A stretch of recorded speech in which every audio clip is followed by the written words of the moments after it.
விருதுநகரில் காமராஜர் பிறந்தநாள் விழாவை முன்னிட்டு சிலைக்கு அபிஷேகம் செய்வதற்காக கிருஷ்ணகிரி KRB அணையிலிருந்து புனித நீர் சேகரிக்கும் பணியில் பெண்கள் ஈடுபட்டனர்.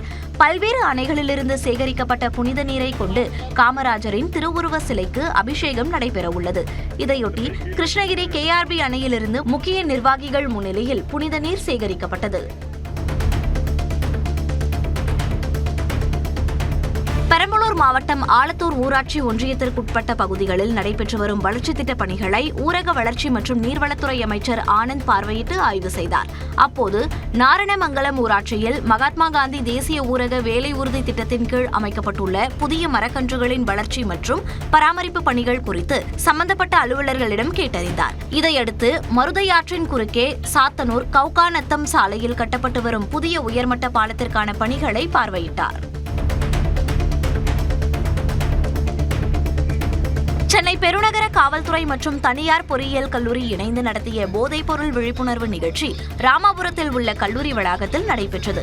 இந்த விழிப்புணர்வு நிகழ்ச்சியில் சென்னை பெருநகர காவல் ஆணையர் அமல்ராஜ் முதன்மை விருந்தினராக கலந்து கொண்டு சிறப்புரையாற்றினார். அப்போது பேசிய அவர், போதை பழக்கத்தினால் தனிமனித வாழ்வில் ஏற்படும் பாதிப்புகள் குறித்து மாணவர்கள் விழிப்புணர்வுடன் கவனமாக இருக்க வேண்டும் என அறிவுறுத்தினார்.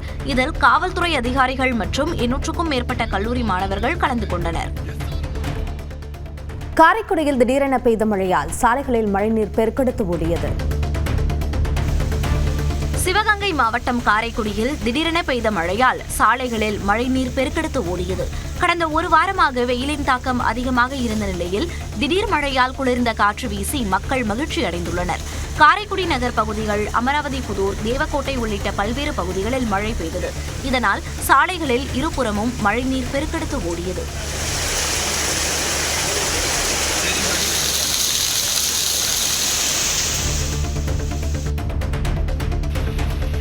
விருதுநகர் மாவட்டம் சிவகாசியில் குப்பை ஏற்றி சென்ற லாரி மரத்தில் மோதியதால் மரக்கிளைகள் நடுரோட்டில் முறிந்து விழுந்து நீண்ட நேரம் போக்குவரத்து பாதிக்கப்பட்டது.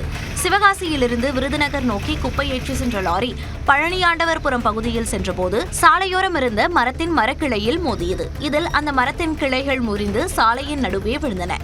அப்போது அவ்வழியாக சென்ற இருசக்கர வாகன ஓட்டிகள் நல்வாய்ப்பாக உயிர் தப்பினர். மதுரை வைகை ஆற்றில் ஆகாய தாமரையை அகற்றக்கூடிய பணியில் ஈடுபட்டிருந்த தனியார் தொண்டு நிறுவனத்தினருக்கும் பொதுப்பணித்துறை அதிகாரிகளுக்கும் இடையே வாக்குவாதம் ஏற்பட்டது.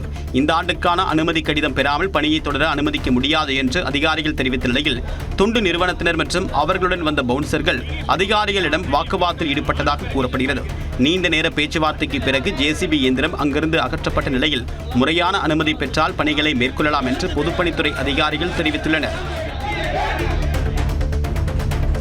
நாமக்கல் மாவட்டம் திருச்செங்கோடு அருகே 2 டன் ரேஷன் அரிசி கடத்தல் முயற்சியை போலீசார் தடுத்து நிறுத்தினர். குமாரமங்கலம் அரசு பள்ளிக்கு பின்புறத்தில் காவலரை கண்டதும் கடத்தல் கும்பல் தப்பி ஓடிய நிலையில் ரேஷன் அரிசி மூட்டைகள், மினி ஆட்டோ, இருசக்கர வாகனம் மற்றும் எடை இயந்திரங்கள் பறிமுதல் செய்யப்பட்டன. கைது செய்யப்பட்ட முருகேசன் கோழி பண்ணைகளுக்கு ரேஷன் அரிசி கடத்தியது விசாரணையில் தெரியவந்த நிலையில் தப்பி ஓடியவர்களை போலீசார் தீவிரமாக தேடி வருகின்றனர்.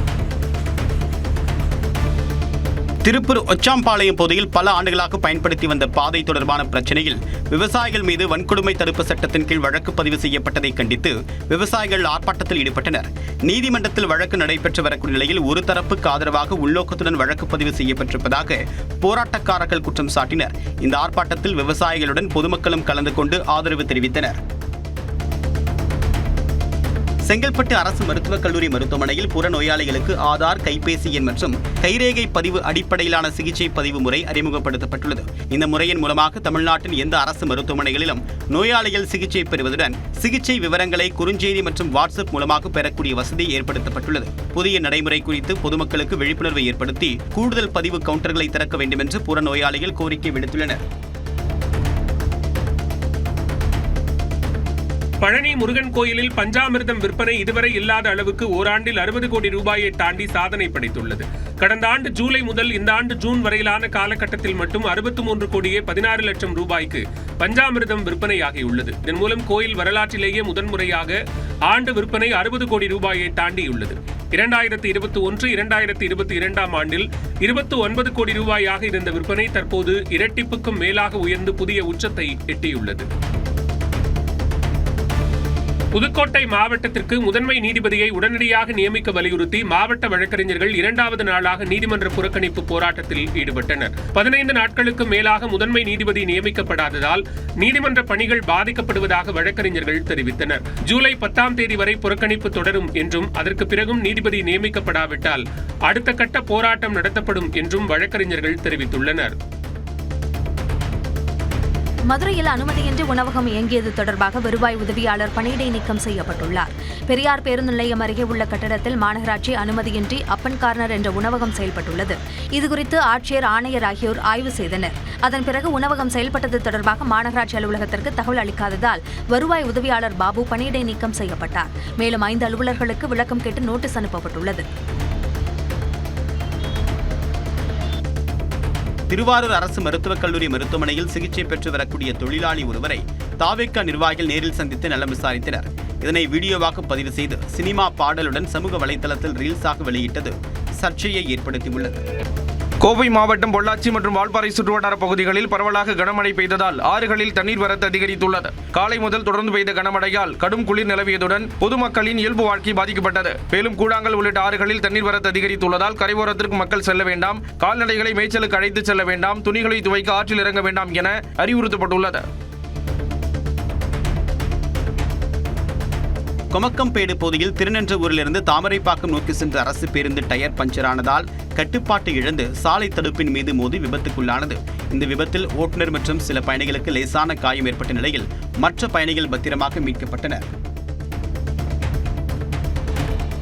விழுப்புரம் மாவட்டம் விக்கிரவாண்டி வட்டம் ஒரத்தூர் கிராமத்தில் பட்டா மாறுதல் உள்ளிட்ட பணிகளுக்காக லஞ்சம் பெற்று சேவை வழங்கவில்லை என்று குற்றம் சாட்டி கிராம நிர்வாக அலுவலரை பொதுமக்கள் முற்றுகையிட்டு வாக்குவாதத்தில் ஈடுபட்டனர்.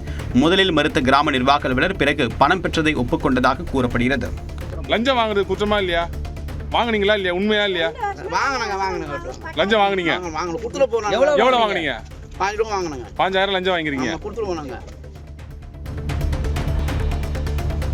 சிவகங்கை மாவட்டம் சிங்கமுனரி அருகே பிரான்மலையில் பட்டப்பகலில் வீட்டின் பூட்டை உடைத்து 60 கிராம் தங்க நகைகள், வெள்ளி கொலுசு மற்றும் 90,000 ரொக்கப்பணம் கொள்ளையடிக்கப்பட்டுள்ளது. காந்தி நகரைச் சேர்ந்த ராஜா சித்ரா தம்பதியினர் வீட்டை பூட்டிவிட்டு கூலி வேலைக்கு சென்றிருந்தனர். அப்போது வீடு திறந்து கிடப்பதாக அக்கம் பக்கத்தினர் தகவல் தெரிவித்ததை தொடர்ந்து அவர்கள் வீட்டிற்கு வந்து பார்த்தபோது பீரோ உடைக்கப்பட்டு நகை பணம் கொள்ளையடிக்கப்பட்டது தெரியவந்தது. இதையடுத்து காவல்துறையில் புகார் அளித்த நிலையில் விசாரணை நடைபெறுகிறது. தூத்துக்குடி மாநகராட்சிக்கு உட்பட்ட திருவள்ளூர்புரம் பகுதியில் திடீர் தீ விபத்து ஏற்பட்டு 5க்கும் மேற்பட்ட வீடுகள் எரிந்து நாசமாகின. கிறிஸ்துவ கல்லறை தோட்டத்தில் குப்பைகளுக்கு சிலர் தீ வைத்ததாக கூறப்படுகிறது. இந்த தீ மளமளவென அடுத்தடுத்து இருந்த 5 பேரின் வீடுகளிலும் பரவி வீட்டில் உள்ள பொருட்கள் அனைத்தும் தீயில் எரிந்து நாசமாகின. ஒரு வீட்டில் உள்ள சிலிண்டர் வெடித்ததால் பரபரப்பு ஏற்பட்டது. இதைத் தொடர்ந்து 4 வாகனங்களில் அங்கு வந்த தூத்துக்குடி தீயணைப்பு துறையினர் தீயை அணைத்தனர்.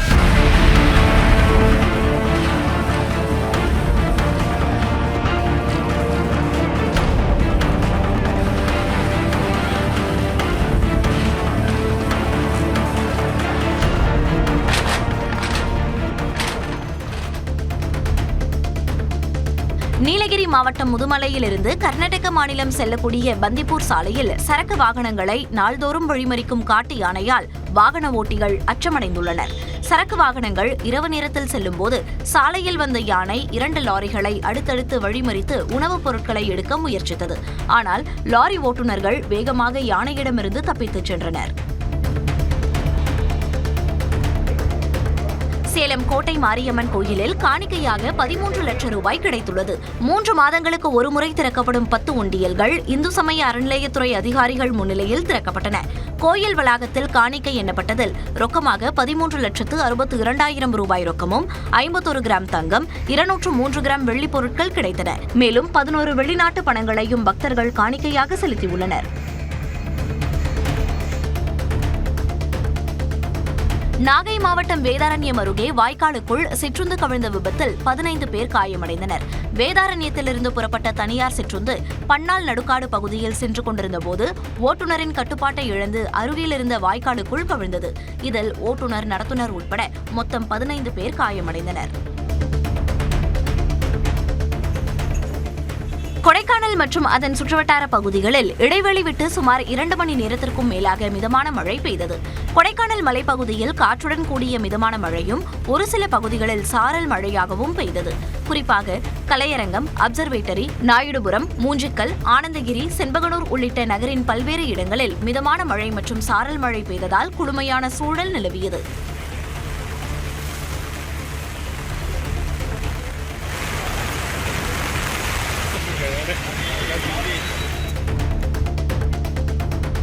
போக்சோ வழக்குகளை விரைவாக விசாரிக்க புதிதாக 6 சிறப்பு நீதிமன்றங்கள் அமைப்பதற்கு தமிழக அரசு ஒப்புதல் அளித்துள்ளது. போக்சோ சட்டத்தின் கீழ் அமைக்கப்பட்ட சிறப்பு நீதிமன்றங்கள் எண்ணிக்கை குறித்த விவரங்களை தாக்கல் செய்ய கோரிய வழக்கில் உயர்நீதிமன்ற பதிவுத்துறை சென்னை உயர்நீதிமன்றத்தில் விளக்கம் அளித்தது. அதில் தென்காசி, ஈரோடு, திருப்பூர், திருச்சி மற்றும் கள்ளக்குறிச்சி ஆகிய இடங்களில் தலா ஒரு போக்சோ நீதிமன்றமும், சென்னையில் கூடுதலாக போக்சோ நீதிமன்றமும் அமைக்க ஒப்புதல் அளிக்கப்பட்டுள்ளதாக கூறப்பட்டுள்ளது. சிவகங்கை மாவட்டம் திருப்பத்தூர் அருகே காரையூரில் அய்யனார் கோவிலில் சுவாமி சிலைகளுக்கு கீழ் வைக்கப்பட்டிருந்த செம்பு தகடுகள் திருடப்பட்டுள்ளன. பூசாரி வழக்கம் போல் கோவிலை திறந்து சுவாமிகளுக்கு தீபாராதனை காண்பிக்கும் போது சுவாமி சிலைகள் பெயர்க்கப்பட்டு சேதப்படுத்தப்பட்டிருந்தன.